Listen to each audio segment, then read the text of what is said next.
তার বিজনেস সম্পর্কে তার ক্লিয়ারিটি কতটুকু, সে কতটুকু এই ব্যাপারে কতটুকু তার ইনসাইট এটার মধ্যে আছে।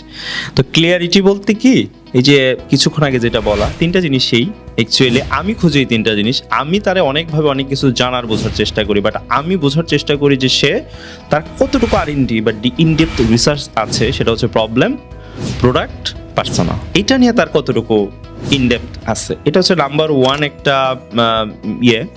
ফ্যাক্টর। নাম্বার টু হচ্ছে তার ফিনান্সিয়াল মডেল এবং অবভিয়াসলি ক্যাশ ফ্লোর কি অবস্থা আছে, ঠিক আছে। কারণ ক্যাশ ফ্লো যদি ঠিক না থাকে, তার যদি একটা এত বড় মানে মানে ফিনান্সিয়াল অ্যানালিস্ট তার হওয়ার দরকার নেই, একটা বেসিক লেভেলের, ঠিক আছে, যে তার গ্রস প্রফিটের জায়গাগুলা, নেট প্রফিটের জায়গাগুলা, তারপর হচ্ছে ফান্ডামেন্টাল যে জায়গাগুলা, ডেইলির যে ইনপুটগুলা, ইনভেন্টরি, স্টক, এগুলো বেসিক লেভেলের ডেটাটা তার হইতে পারে। তার কোনো সফটওয়্যার নাই, অ্যাটলিস্ট এক্সেলের কোনো একটা জায়গায় সেগুলো আছে কিনা।